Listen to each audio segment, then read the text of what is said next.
What do you get if you cross from New York to Lisbon? No, it isn't a bout of seasickness. Actually, you'll probably stumble across an archipelago of 9 islands, collectively known as the Azores. The what, you may say?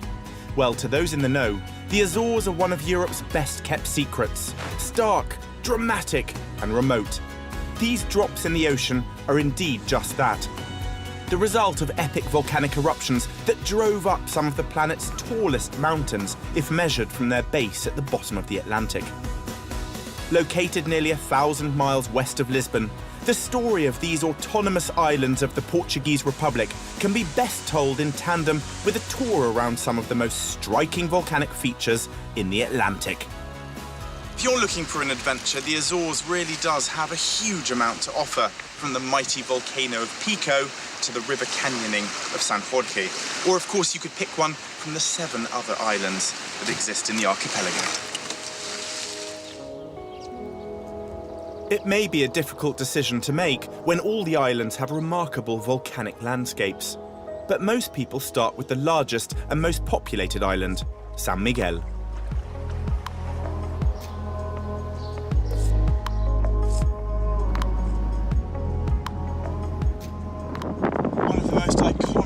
Picturesque aspects of the volcanoes here are these crater lakes. And what better way to explore them than by kayak? These lakes, like Lagoa de Fogle, in the centre of the island, are surrounded by white sand beaches and temperate laurel forests. Fish species like rainbow trout and carp have been introduced to the lake to balance the ecosystem and protect the clarity of the water. These basins are formed when the cones of volcanoes collapse into the empty chambers that once held magma below.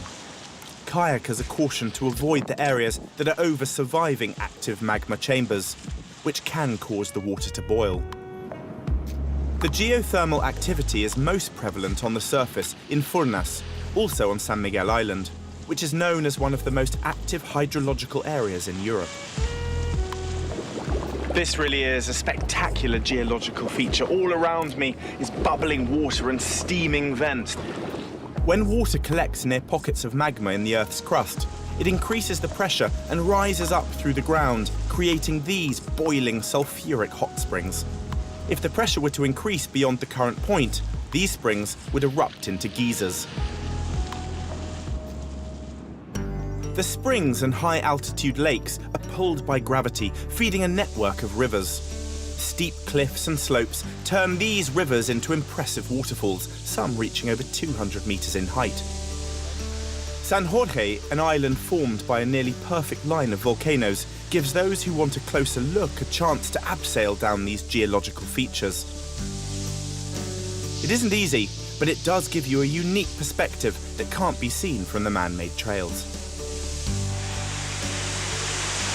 Well, I've come down the Santa Maria River over about half a dozen waterfalls, and now it's time for the grand finale, a 50-meter descent down a waterfall into the Atlantic Ocean.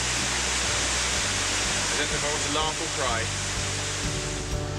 The Azores are full of breathtaking volcanic features, but this is something else.